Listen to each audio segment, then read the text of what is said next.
have to fight the old you to make a new you.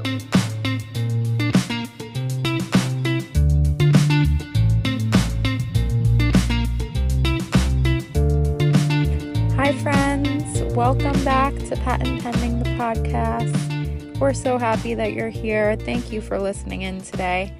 We can't wait to get into this episode with you, but we just wanted to start out today's episode with a little welcome to the community and just a little bit of a chat from us, some things on our mind. There's been so much going on in these crazy, wild past 2 months of our lives, Katie and I.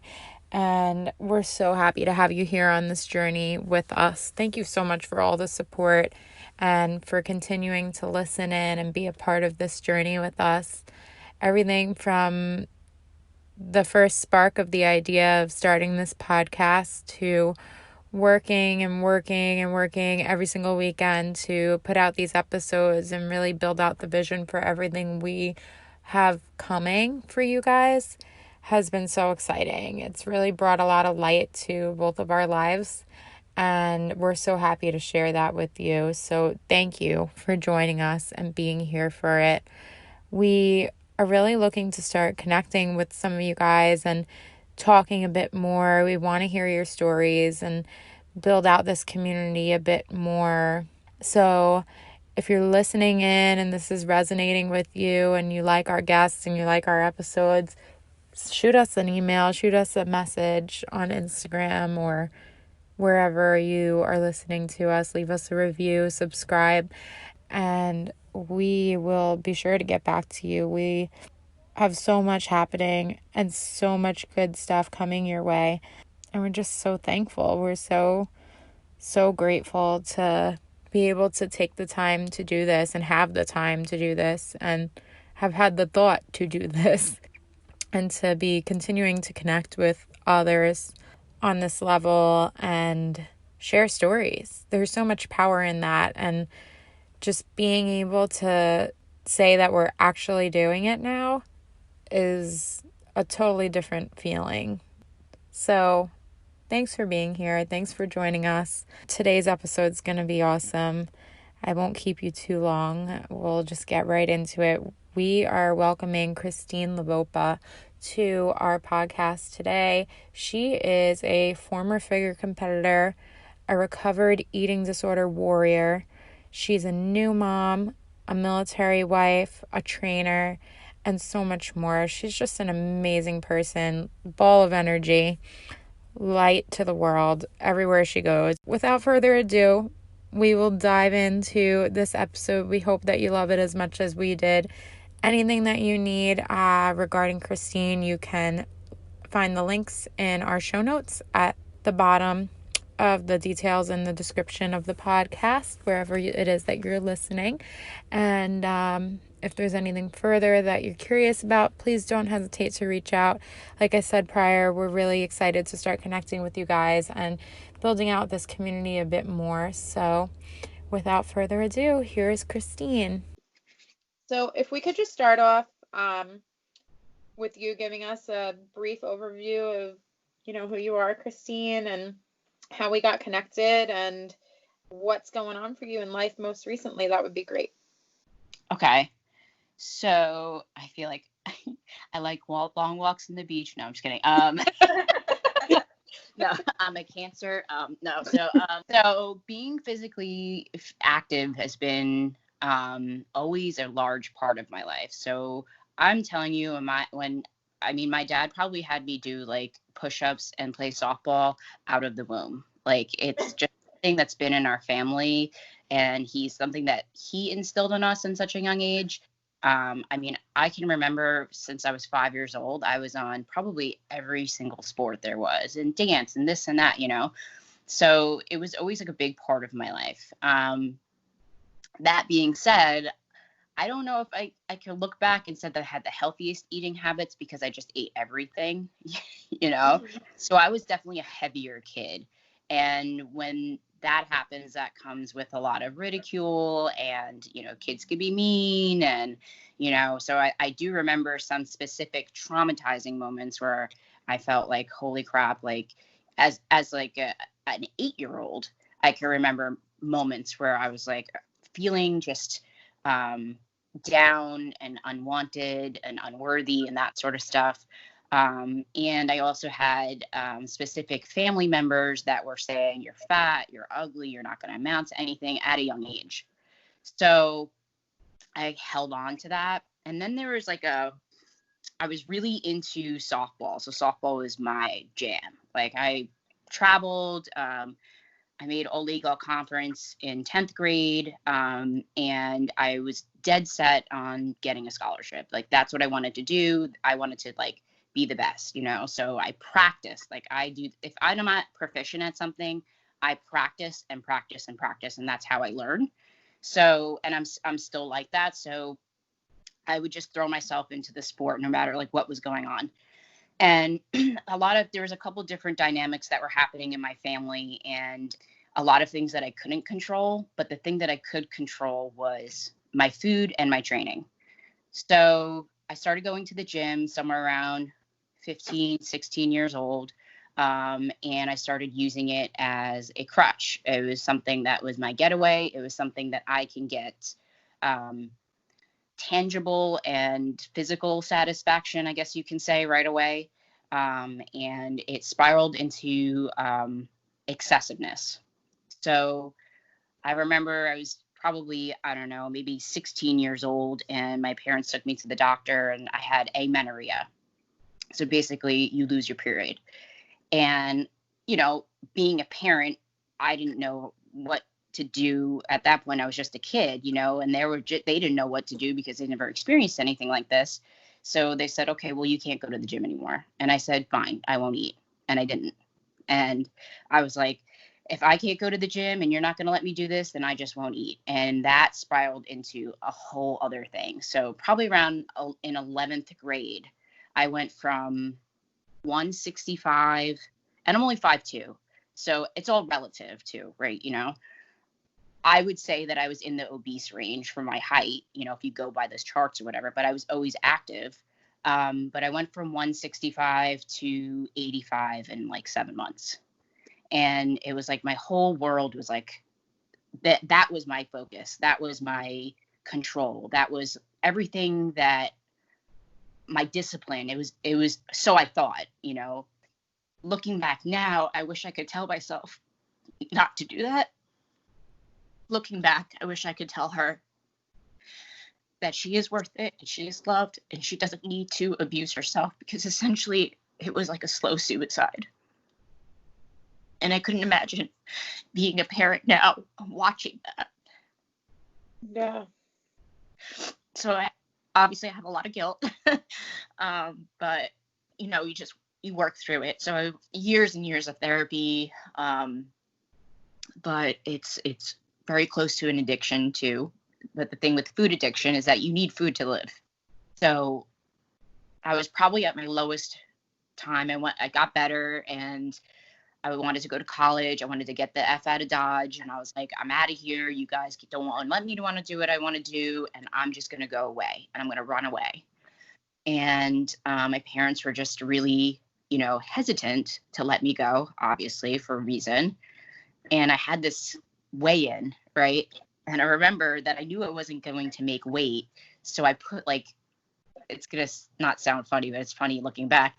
I had put like fishing weights in my pockets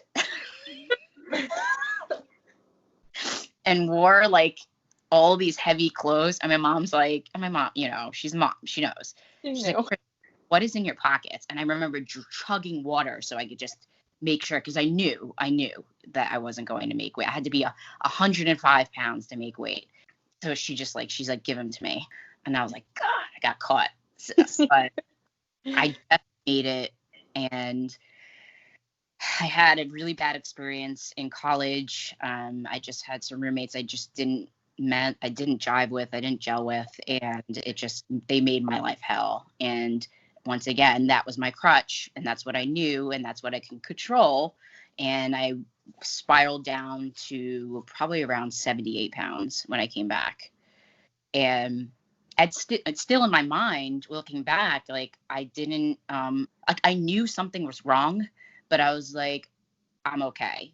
And I remember I was getting changed and like the door was like slightly opened and my brother came through and he just briefly wasn't looking or anything. He just was like, he saw my back. And I remember, and he never said anything to me. My brother and I are only 13 months apart. So he said to me, he's like, Chris, you look like you belong in a concentration camp.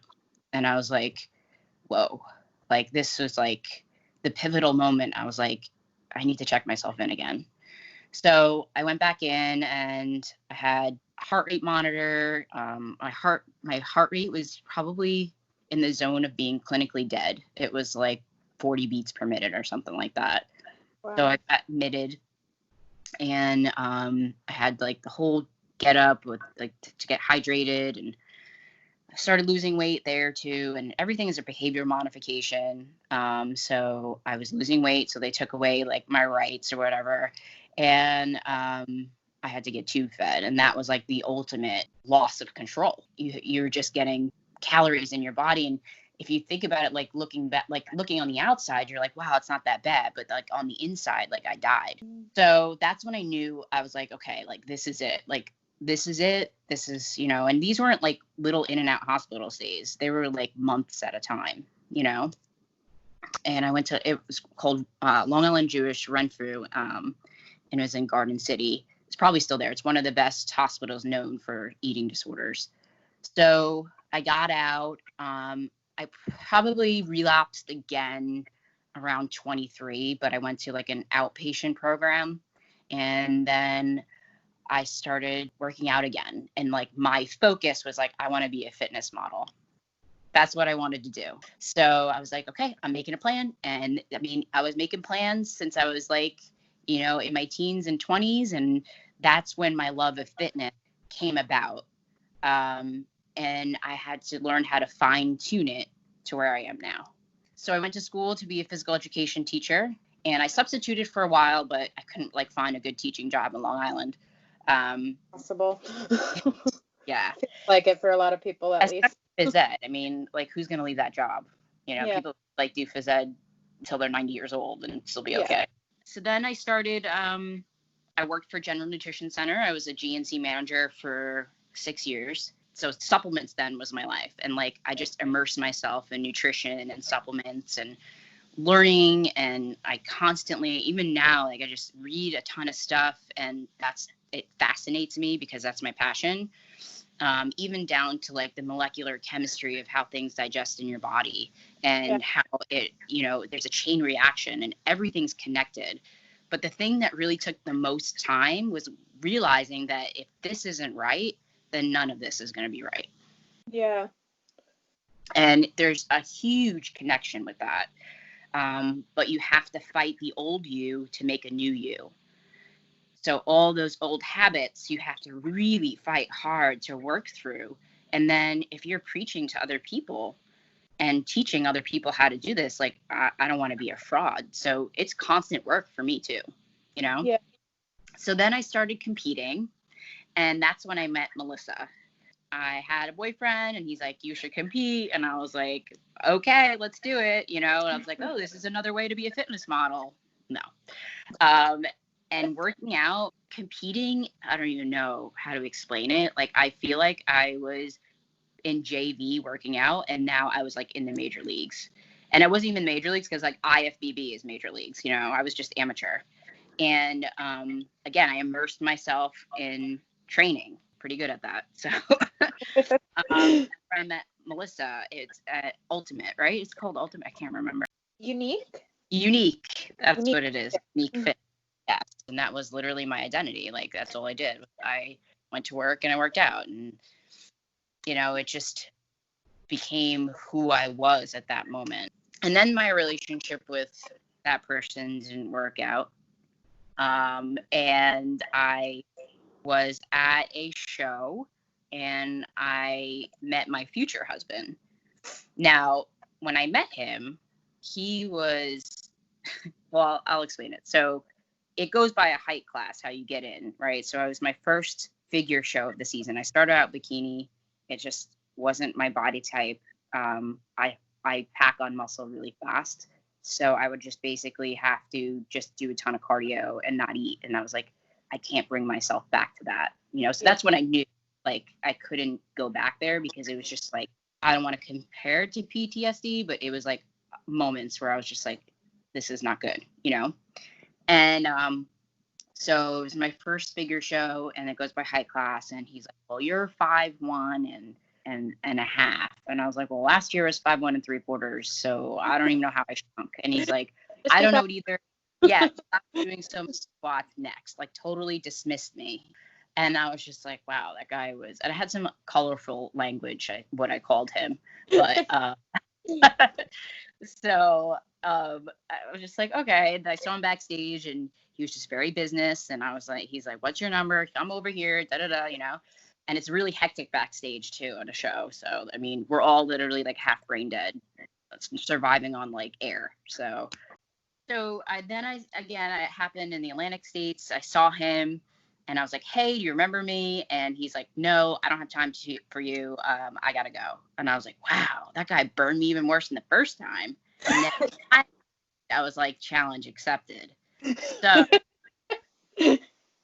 dating guys that were not good for me was pretty much my forte at that point. So I was like, why not?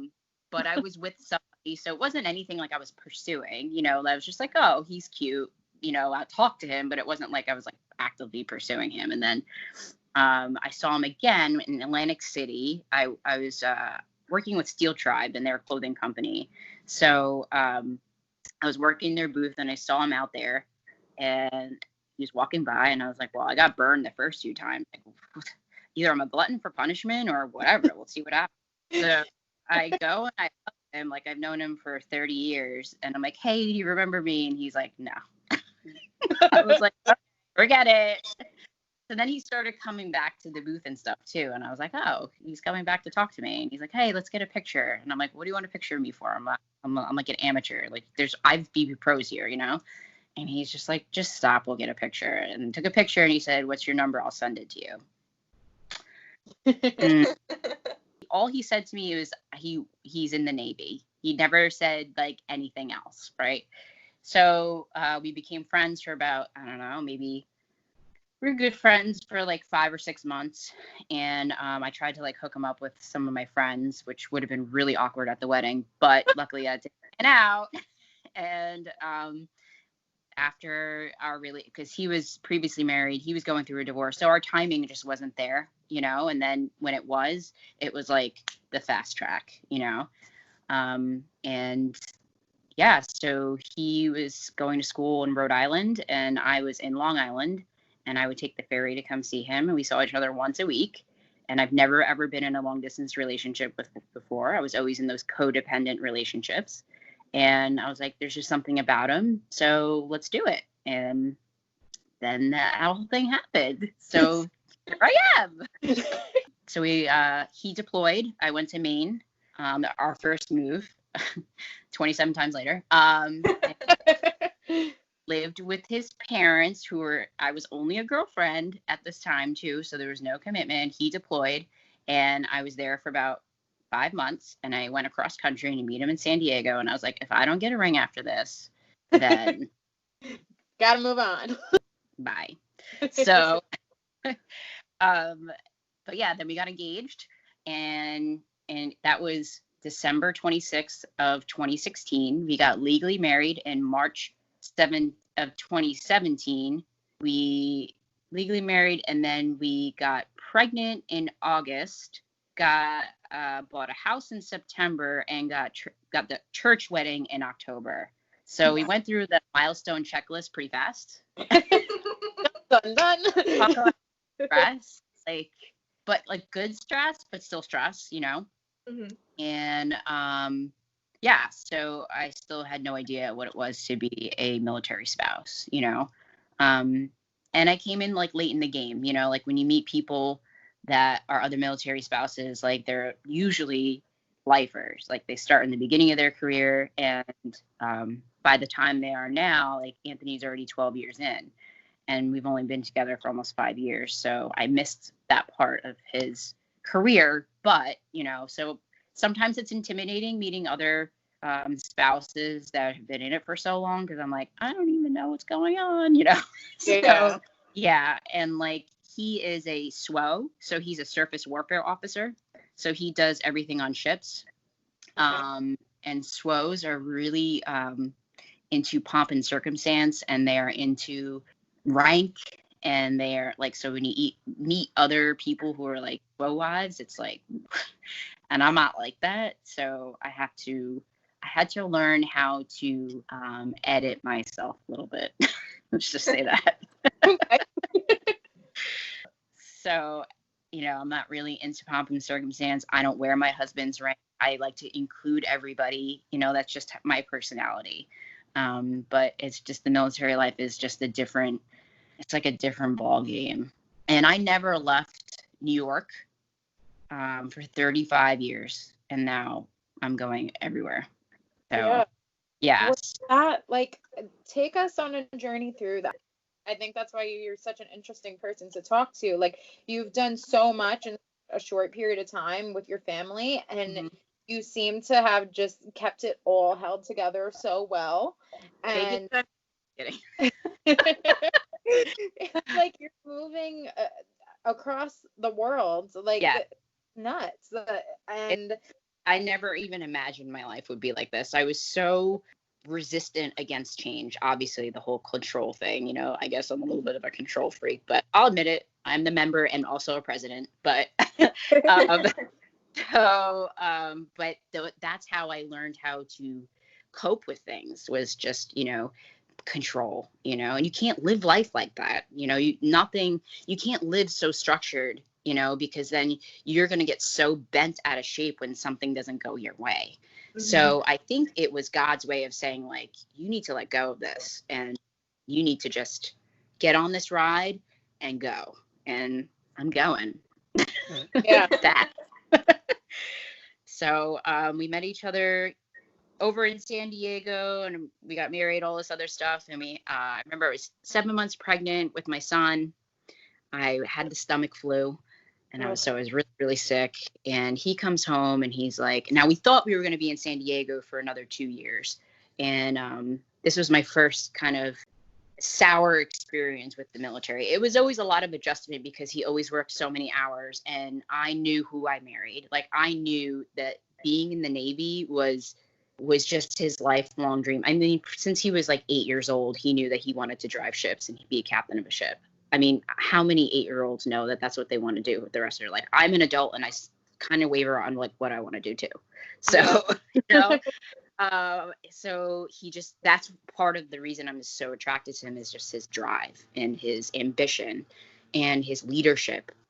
So he comes home and he's like, hey, by the way, we're going to have to move, and I'm going to have to go to Japan, and you're going to be here with the baby. I'm not going to be here. You're going to meet us over in Japan. And it was literally like Charlie Brown's parents. It was like, wah, wah, wah, wah, wah. Like, it was just like, and I just started bursting out crying.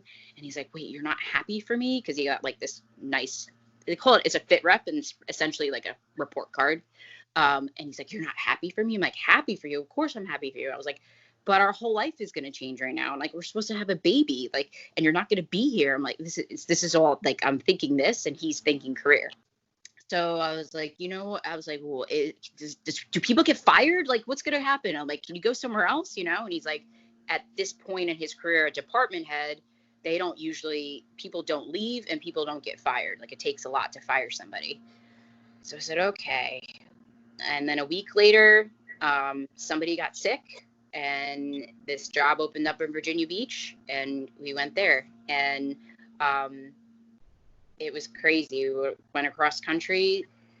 It was wild. But before that, I went into preterm labor at 34 weeks. I knew something was wrong. I was bleeding, and something was not right. And, I tell my husband, and he's just like, oh, it's part of the process. Like, well, what do you know the F the process is, bro? Yeah. Like, sorry, when's the last time you yeah, out of you better your body? Yeah. Like, I never wanted to complain, and I had a really healthy pregnancy.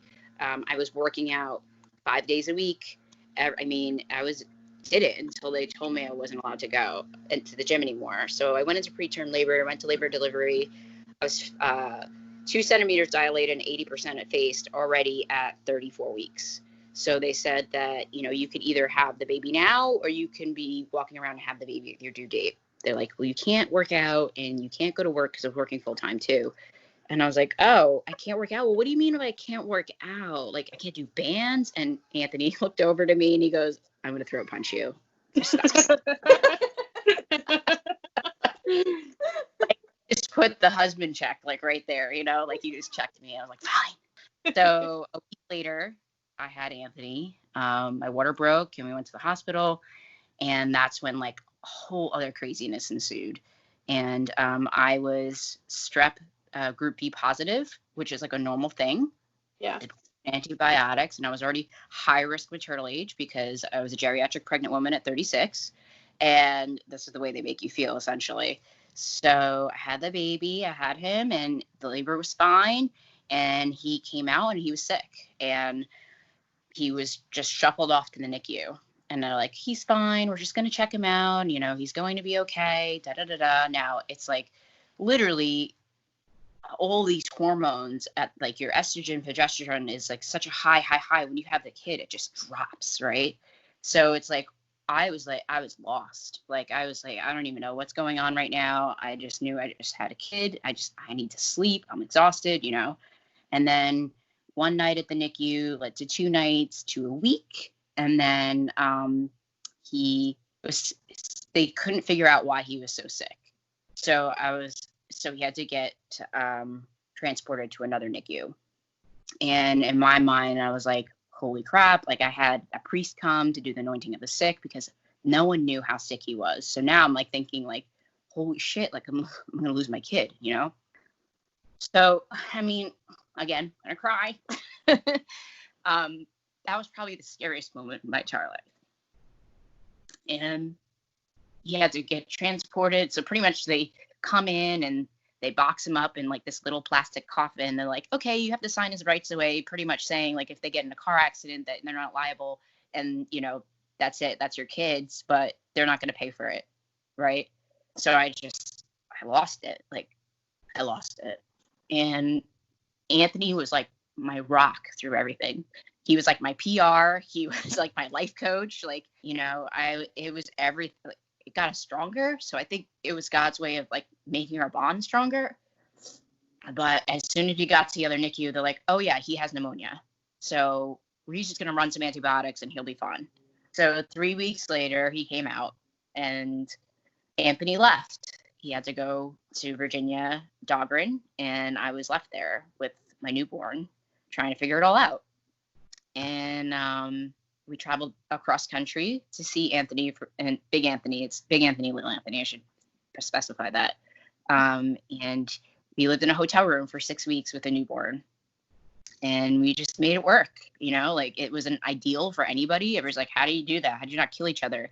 But we just made it work because we just wanted to be a family. So then I had to go back across country and pack up our house because we were going to Virginia Beach. And I remember Anthony saying to me, he's like, oh, just do it while the baby's sleeping. And I'm like, bro. So house, and we made ourselves away across country with a 3-month-old, in a 4-month-old at that time, in the front seat of our moving truck. And then we started our life in Virginia Beach.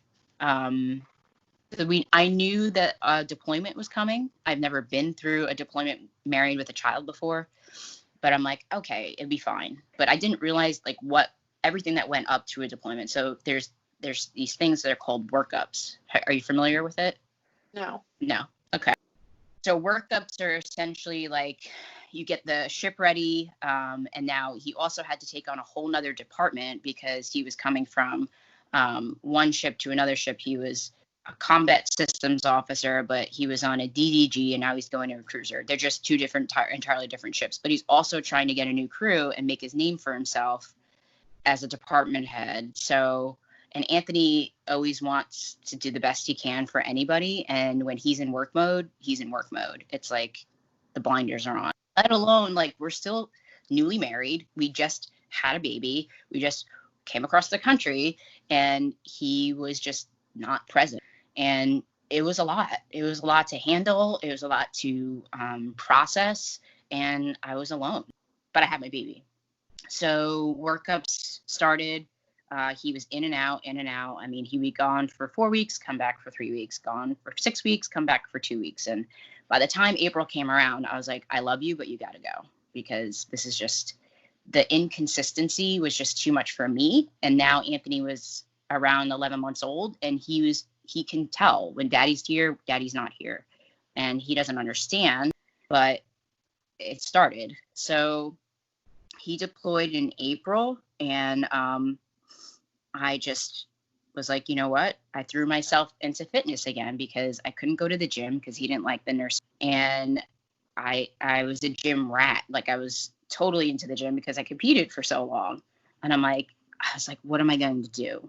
Like, what am I going to do? Not just to lose the baby weight, because I just wanted to feel comfortable in my own skin again. I just wanted to know that I could be strong enough to do it, but also know that I could do it with my child and make something happen. So I just made a plan again, and I structured my day around him, but I started working out with him. So I would use him as a baby weight. I would use him as like a vest, I guess you could say.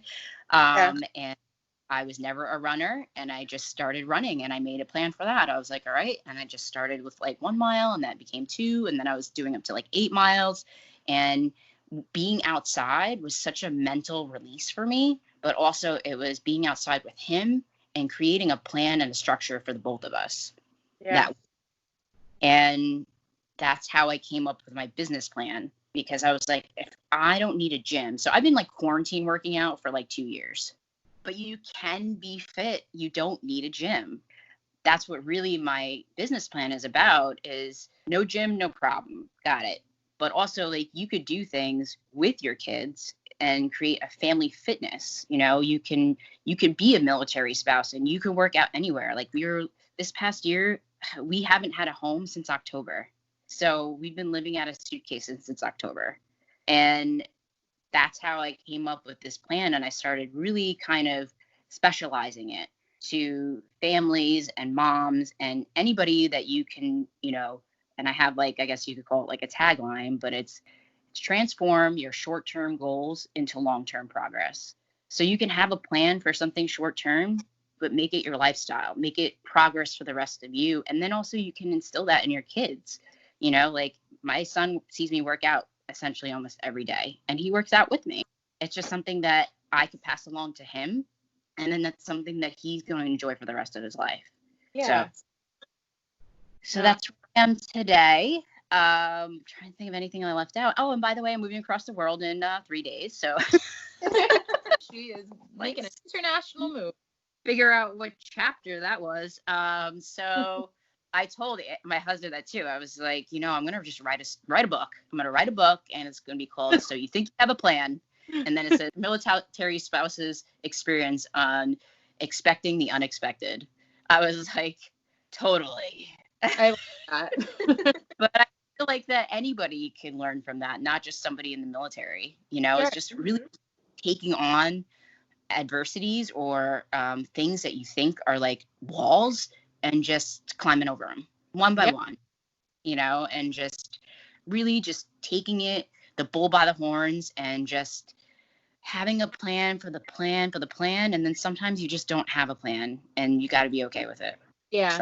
Knowing that you're going to figure it out and do the right thing. Yeah. And fluff it and letting it happen. That's great. It's kind of like the books. I don't know if I might be dating myself. Do you guys remember the books like Choose Your Own Adventure, and you turn to a different page and it's a different adventure? No, I'm totally dating myself. They're books. Look it up. And both of you like, I don't want to know if I should say no or yeah, totally. So I don't know. I was genuinely trying to think, like, do I remember that? I remember like the I Spy books and like, yeah, cool. You could. It's like one way you go down this path, but if you turn to a different page, you turn to a different adventure. So my life is essentially turning pages to different adventures. I love that. Yeah. So yeah. Tell us, like, you've created so much for yourself and found such stability and like created a foundation for your life so that it just works for you wherever you go. That's what I'm getting. your story. So how did you figure out how to do that? Was it just like redefining things throughout the process and kind of going with the flow and seeing what worked for your family? Or was there anything particular that helped you to get through all these adjustments along the way? Definitely writing things out. I'm a very visual person, and I need to write it out, see it, and then apply it. That's how I learn. I can read things over and over again and like go by the textbook and take a test and do okay with it. But the way I learn is by taking my knowledge and applying it. So it was almost like I was just my own science experiment. And I was just, going down different experiments to see what was working. And I can't even tell you how many times I fell along the way. But it was the times that I fell that made me a stronger person.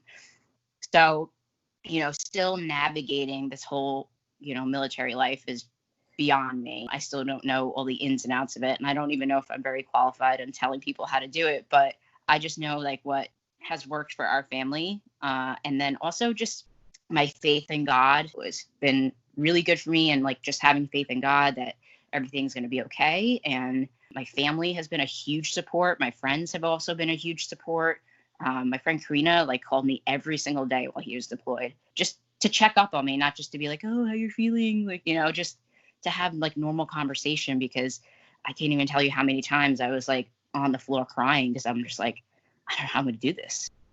Anthony is very close to Big Anthony, and that was a big adjustment.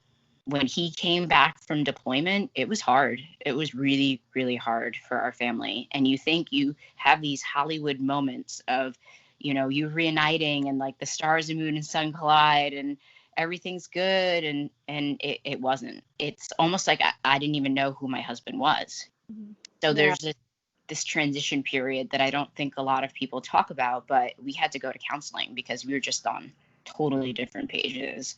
And we had to really get back to the foundation of our relationship and work on that again. So counseling helped a lot. And I'm not afraid to tell people about it, because whatever works for you. And again, like I said, I'm a firm believer, once you're right up here, then everything else will follow. But it also comes with relationships too. I suffered for a lot of anxiety. I had very bad panic attacks, even when he came back from deployment, because I didn't know what was going on. And my son was pushing me away. So he was biting me, kicking me, slapping me. And I'm like, who is this kid, And I was like, I can't be the only person going through this. So I looked it up again, nerded out on it with the research, and it's called an attachment theory. So it happens a lot, specifically in our scenario, because I'm always going to be here and he's always trying to create a relationship with his father. And the longest time that he's ever spent with little Anthony was the 6 weeks that we've been quarantined. That's the longest time you've ever spent with his son. Wow. So yeah, so that's kind of putting that in perspective was and I said that to him too. And I wasn't saying it in a malicious way. I was just saying hey, I just want you to realize, in case you haven't, what's really going on here. And now that he's older, there's definitely a challenge. And he asks for his daddy, and I have to be like, daddy's at work. And, we just have to explain it as he gets older. And luckily for Big Anthony, he's so in love with him that he always has that connection. And when they got back from deployment, I wish I'll send you the video. It was like a Hallmark card. He just kept touching his face, oh my gosh, you're here. And he was only 19 months old, and he just kept kissing him and hugging him, and he's like, dad, you're really here. The emotion behind it was so real. But yeah, I mean, it's not it wasn't easy by any means, and we're still getting through it. I mean, Anthony and I are very different people. He is very, the way that we can explain it is those black and white pictures of pops of color. He's the black and white, and I'm the pops of color. So, our processes are very different, and the way we think is very different. We learned a lot of this in counseling, and we actually, it was really helpful. And it's just something fun to do with your significant other if you want. We mapped out our life events And like we call it like the red zone and the green zone, and then you have yellow and orange in between. So all of these life events since we've been together have all been in the orange, and then sometimes some of it in the red. And it's just like, no wonder things are so stressful, and you never really got time to kind of like talk it through because we were always going to the next thing. And we were always like, our lines of communication suffered. So, and marriage is a lot of work, especially when you're not around all the time. You get lonely, and you just have to really get back to the nuts and bolts of it and realize why you got married in the first place. So I mean, when you're a couple that's together all the time, you kind of grow together. But when when one of you is away for so long, and you come back together, I mean, it makes sense that there would be, you have to, like you said, get to know each other. You created a life without him for months or however long he was gone, and you had a routine and you had a whole life without him. So coming back in, like, it's not a seamless transition. No. And that also taught me a lot about myself, because I didn't realize I was capable of doing, and still looking back, I'm like, I like try to like downplay everything, like, and try to be as humble as I can, so because I've been humbled, you know what I mean? Mm-hmm. So, and I try to just realize that, like, okay, that wasn't that big of a deal and we got through it. But then you look back on it and he's like, no, I mean, that was a big deal to go through that. And there was a lot of change going on, and you don't know how to navigate. And like, little kids do not come with an instruction book, and neither does your husband. So, so it was a lot of, and it's still like that. And every time we leave and are apart from each other, which is a lot, there's always that transition period of where we have to get back in the groove. So it just takes time. We just have to want to put in the effort. When you don't want to put in the effort, then that's when things go south. Yeah. So you speak a lot about mental health, and you've drawn the conversation back to that multiple times now about how you have to be right in your mind first before anything else can work for you physically or just generally in your life. So when do you think you really realized that? Was it during that second or third, was it regression in your 20s, and then that kind of became the theme of your life after that? Or where in your life have you felt that was most important and you really were able to take it from that experience and then move it into your future ones? So I would say that I had to go through a lot of learning lessons. I don't want to call them bad experiences, because I don't want to put negative connotations on things that I had to go through, right, to bring me where I am now. Mm-hmm. So I guess I had to learn all those things along the way.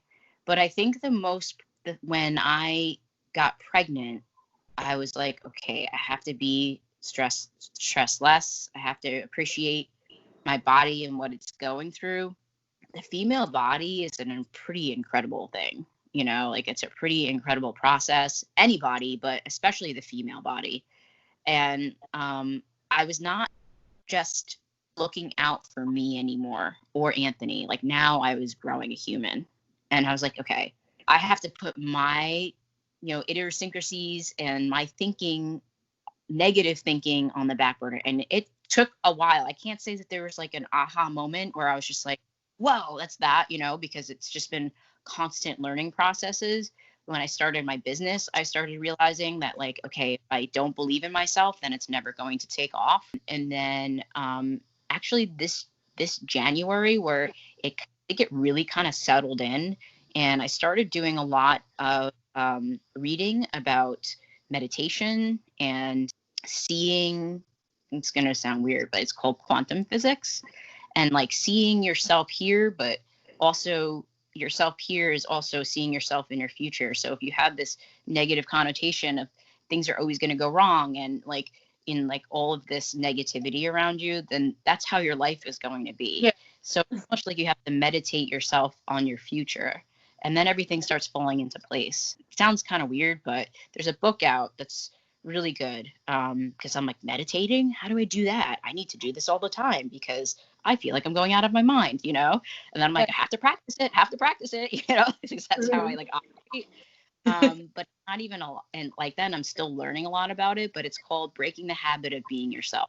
It's by Dr. Joe Dispenza. I'm going to tell you the first part is a lot about the quantum physics. And if you're not a science person, you could definitely like get lost in it. And trust me, I fell asleep in like mid-sentence a couple times, but it gives you the foundation. And now I'm in the part of the book where it's the application. So now it's like the good stuff. And people have done this for a long time and cured themselves from cancer. They have essentially made their future for the better. It's not to say that there aren't some bumps in the road along the way, but they're all like stepping stones to getting to where you are. So it's like taking these inconvenient moments and making them something that's worthwhile, like the hiccups through life, taking your hiccups and making it into something worthwhile. So that was a moment. And then also like, you know, and my clients too, like, coaching's not easy, especially coaching from a distance. And, you know, it's like I'm giving you all the tools, but you're not following them. Like, what do I have to do? And like, that's part of the accountability piece. And that's very, very hard. And it's very time consuming. But it's almost like I'm like a personal alarm clock. I'm like a personal checklister. I just remind you to do things and I have you keep yourself accountable. And that is a really, really hard part for people, is keeping yourself accountable. And it's not easy. I mean, if everybody could do it, I think everybody in the world would be walking around in a six-pack if that's what they wanted to do. You know, like having discipline, especially with your food and your workouts, it's not easy. And the number one excuse I get from every single person is, I don't have time. And then when I say you don't have time, okay, then why are you hiring me? Because now you have to make time and now you're spending money. So and I don't give people these 2-hour workouts. That's not how I operate. That's not what I do. So I'm giving you the tools and you don't need to go to the gym. You just need to follow the plan. And to get people on board, it takes like 5 or 6 months sometimes. And I had this one client and it was like she was eating 600 calories. And like, I was like, okay, to me, because I've gone through it before, I was like a red flag. Something was like going off in my head. And 6 months later, now she's up to 2,200 calories, lifting like a beast with no equipment, and her body's changed. But I saw the mental process change and the way that she talks about herself. And I was like, oh my God, this is amazing. And when she comes back and tells me like, I can't believe how much you changed my life, that's worth it. Yeah, that's what you do it for. Yeah.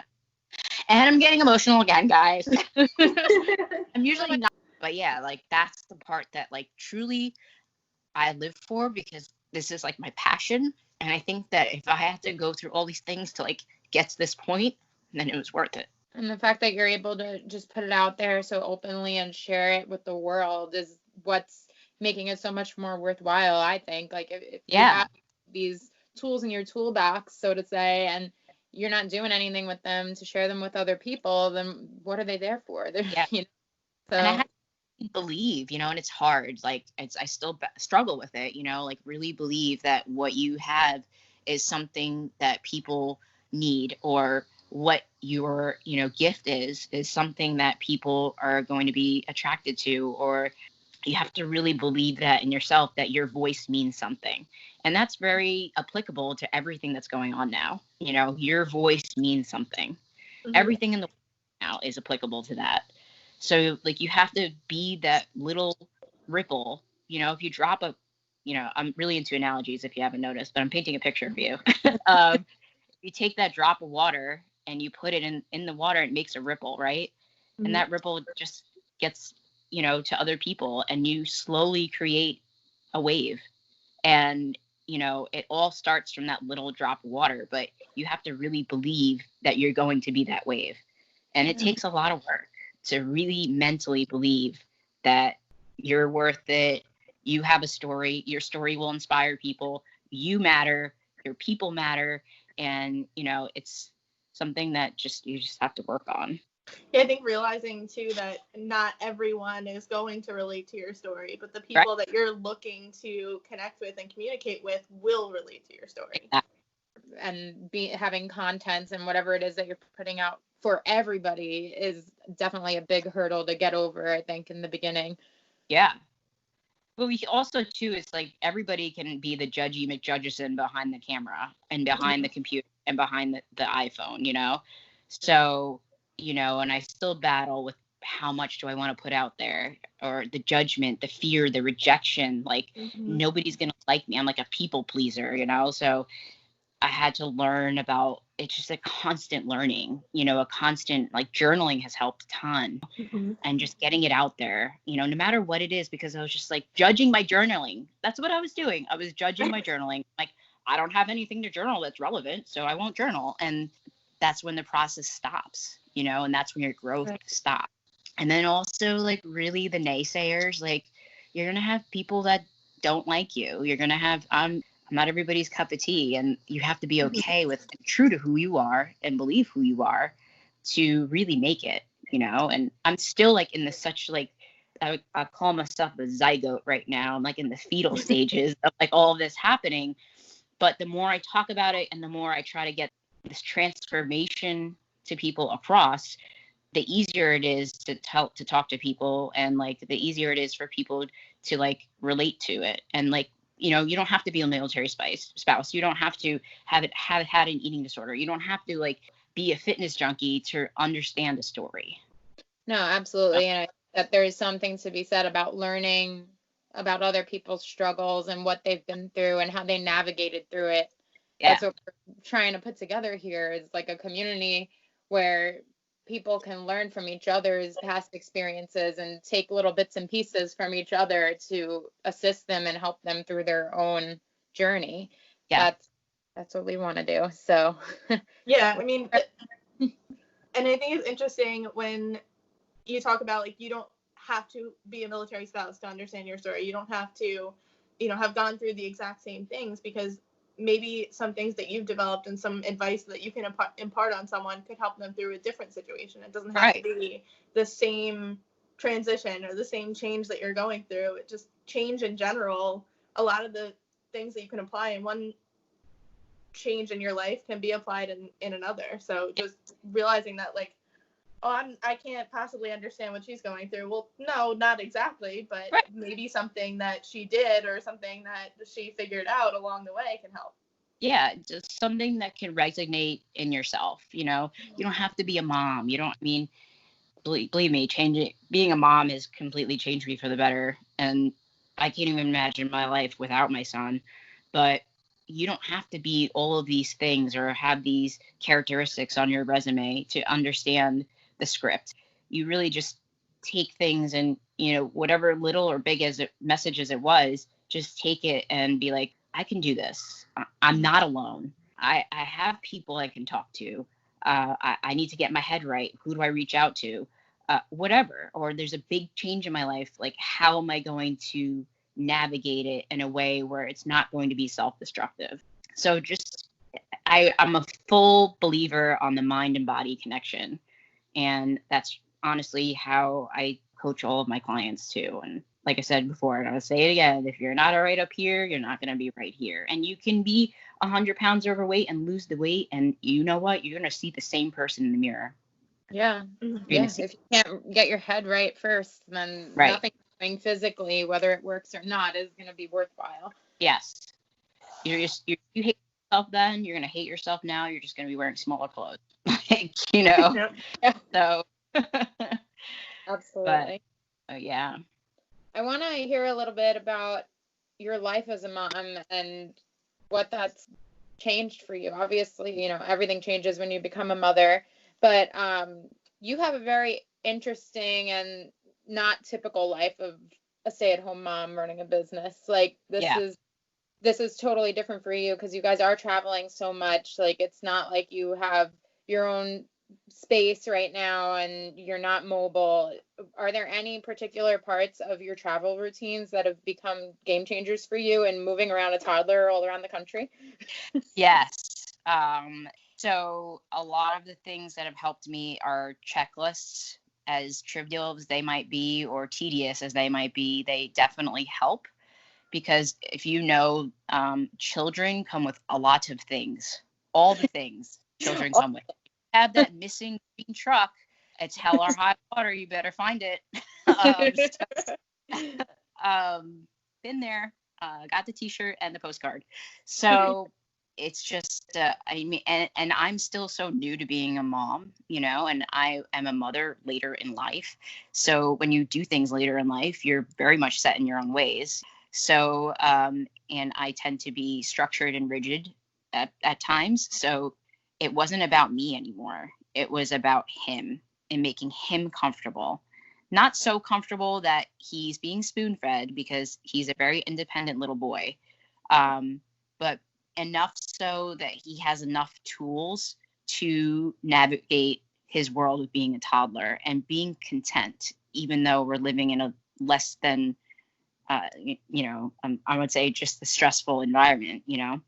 The quarantine has been a little bit challenging because we went to the library all the time. That has saved me even as a mom. When I moved from California, Virginia Beach, I didn't know anybody. And that's one thing about moving. It's like you're in high school all over again. It's like, hey, can you be my friend? You know, like, so it's very isolating, you know, and especially if you don't have your spouse around, you have to go and put yourself out there. And it's hard putting yourself out there, whether you're dating or meeting new people, or, you know, and especially if you judge yourself so much, you're putting those negative thoughts out there. You're never going to meet anybody. So I started going to the library, and like we went to every single story time that you can think of in all of Virginia Beach. We went. So but it was good for him. It was good for me. We were learning. We were meeting new people. It got us out of the house, you know, so that became our thing. So when the quarantine happened, we couldn't do it anymore. And I just was like, okay, so you are definitely not going to be stuck in front of the TV every day. So we structured our day and wrote out our day. And like we have in the morning time, we have like 10 to 15 minutes of, I would say, toddler learning. So we do like shapes and numbers, and it's actually a really cool thing. I found it on Amazon. It's called Teach My Toddler, and they have it all the way up until preschool. And it's like these little folders that have puzzles and posters and flashcards. So I mean, I know he's my little man, but he like blew through them so fast, you know, because we were doing them every day, and it was only 10 or 15 minutes a day. And then he really liked it. And he would say, Mama, school. Oh, okay, you want to go to school? Yeah. So he's like, Mama, school. And then we go out, you know, and I do my run. I do my exercising. And if I'm running, then I'm like, okay, I'm done. Now it's your time to go run. And he takes it. I don't know if you guys ever seen him push this little car. It is the best investment I ever got in my life. It's like this little red car that I got off of Amazon for free. Amazon's wonderful, by the way. I have to send you the part. He likes it because he's in control, but he gets this exercise, and we're outside, and he's being stimulated by something other than a screen. Fortunately, our lifestyle, everyday life, but it's particularly ours, like that's how he communicates with his dad. And that's how he communicates with family, because we're not always around them. So I'm not really too keen on him having a lot of screen time, but it's like an evil necessity sometimes. Mm-hmm. But we're outside, and that has mentally helped me. Being outdoors, getting sun, just being with nature is just been life changing. Like I feel like I could be an outdoorsy person right now. I feel like I could be a gnome in the woods and be fine.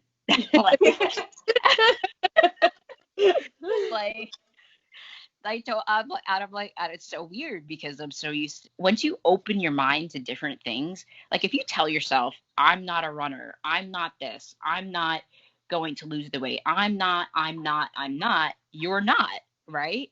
But if you open your mind just a little bit, like just let the door open so the sunlight comes through, you can just open your mind and your body to so many different other pathways, and you can do so much stuff for you here, and then it comes here and you feel good. Like there's a chemical reaction that happens when you're outside, and there's studies done on it, and from a scientific level, it improves your mood and improves your immunity, and also it improves you physically. So once you get that sense of relief, the endorphins go off, and then that sends your body to stress less. and cortisol drops, and your body responds better. Does that make sense? Yeah, absolutely. I think when you know the science behind it and everything, it just makes it that much more enticing to be able to actually step out and do those things. Yeah. I mean, even just getting 10 minutes of fresh air would just a different scenery, especially, again, applicable to our life right now, being in quarantine, getting the different stimulus and not listening to the news. And, yes, the news has some validity to it, but a lot of it is just brainwashing garbage, Yeah. And, once you remove yourself from that, it's it's a breath of air. Yeah, you really gotta filter what you watch these days and be very aware so your mind isn't you have to do stressed and numb. Yeah, it's so stressful. Stressful. And then on top of that, you have kids that aren't going to school, and now you got to homeschool your kids. And I mean, I think the appreciation for teachers went up significantly after all of this. Yeah.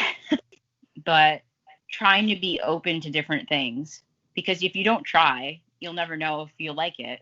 And if you do try and you don't like it, then at least you tried and you got the experience. Off the list of things that you don't want to do anymore. There's always something to be learned through every experience. Yes, and you're definitely well, I definitely didn't like that. On to the next one. And then, just navigating life with a little person comes with its challenges too. Yeah, so there's it's tough. Yeah. I get to go in the shower by myself. Right. When can I put a piece of food in my mouth without you wanting half? Can I go to the bath? That's a vacation, is going to the bathroom by myself. You don't have to follow me. I take my showers at night because, now that I have help with my mom and my dad, that's been, God sent, because I definitely needed it. But it was just a lot to process. And then you don't have any time for you. That's one thing I really, really struggle with, is just making time for me. And the time that I have for me is usually when I work out. But I don't work out alone. He's there. But it's fun. We make it a game. And I set my iPhone watch to mix cardio, and we run around. We play hide and go seek. I'll take the jump rope, and he'll, do some squats, and we'll switch. And he's only 2. I know Melissa went through it a little bit. The working out while you were pregnant. Yeah. Did you get pushback from people? Did you get did you have good doctors who were with you on it? How did you go about that, and what were the struggles you went through and the feedback you got? So when I first got pregnant, I was thinking about prepping for another show, and I was sweating for the wedding. I was I'm gonna fit into this dress. I'm gonna look sharp, and that was my focus. And then I got pregnant, and I was okay, how are we gonna fit into this dress now? But I was just into my second trimester, so it wasn't I thought I was showing, but nobody knew, So I was doing fasted cardio in the morning. So it's essentially just doing cardio before you eat anything in the morning. And there is some science that backs it up, and there's some science that doesn't. But in my mind, it worked. So I went with it. So I was doing that, and then I found out I was pregnant, and probably around week 4 or 5, I was pregnant. So it's essentially you just missed your first cycle, and you're already 4 weeks pregnant. That's weird how it does that, but yeah. What? And I just started, when I was working out, I was feeling very out of breath, and my heart rate was getting high. So I was this is weird. So I researched it, and it's actually what happens is that when you're in your first trimester, your body is making more cells, more blood, a placenta, a human, and all of these other things. And 70%, your body's pumping of 70% more blood through your body. So if you think about it on a scientific level, you're expending more energy. So that's why you're so out of breath and you're so tired. And then your hormones start shifting. Again, the progesterone makes you super tired. And you're just creating living space for a human being. So I had to back off on my cardio and stuff for a little bit because it was too intense. But I still trained, pretty hard for my first trimester. I did not get morning sickness. I got nauseous. So I was working full time. So I just kind of like curbed my appetite because I didn't really want to eat. So I lost maybe 3 or 4 pounds in the beginning, which is totally normal because it came back with a vengeance. So I was fine. And then I started not doing abs and really focusing on my pelvic floor in the second trimester. So your pelvic floor is really what keeps your, essentially, it's like a basket, right? So It keeps having that strong for your child in it, will help you with labor and then also help you with recovery. So if you have a very strong pelvic wall, and that will include doing squats, you could do Kegels are really good for that. Just things that are, you essentially just hold a position. So it's like an isometric hold with your pelvic wall, and you squeeze and then you release. You squeeze and then you release. So a lot of that was just sumo squats and stuff like that. Totally fine to do. And I really focused on that in my second trimester because I knew that later on in my pregnancy, I wasn't going to be able to do as much as I was in the beginning. And that was a mental mind F. But, you are making a human. So I went through so many struggles with body image and always hating how I looked and always wanting to change how I looked. And I started, I felt the most comfortable in my own skin at moments when I was pregnant. It's so weird, but it's like I had this connection with my son already. So then I just really started just a lot more resistance training, obviously with modifications. So I wasn't doing any more abs, but I was still doing planks. I stopped doing planks somewhere around 6 or 7 months. So it was side planks because the planks, once you're so heavy, the weight when you're doing a plank is not good for your diaphragm. So I didn't want to jeopardize any of that. But I still did core exercises without traditional floor crunches. So, and I started doing yoga too. And that was super helpful with the breathing through my labor. And I got a lot of weird looks. My doctor was totally okay with everything I was doing. I mean, there are marathon runners that literally that are 8 months pregnant running marathons. Yeah. So, but that's what your body is used to. So if you are starting a fitness routine right before you're pregnant, I wouldn't say do that, or while you're pregnant. Don't try to be a super CrossFit woman while you're pregnant if you've never done it before. That's when you're going to get hurt, and that's when you're going to put your baby in jeopardy.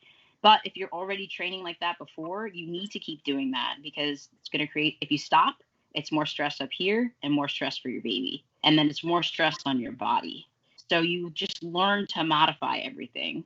So, okay, modify. Well, how can I modify a squat?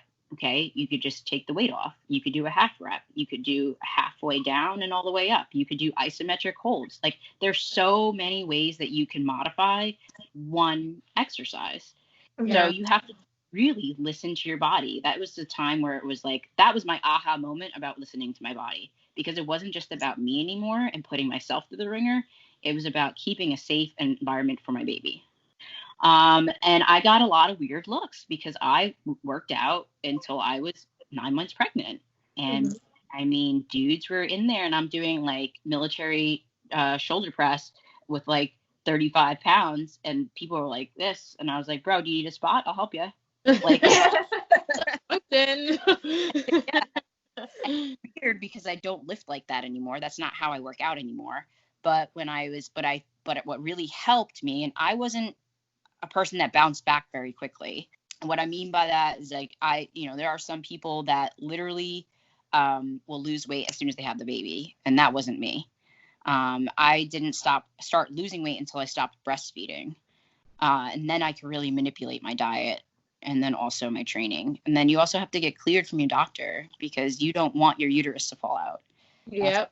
Thing, so as much as I wanted to get back on the horse, I had to just start off with walking. And then you are, the first thing to go when you stop working out, let's just say you go cold turkey, the first thing to go is your cardiovascular.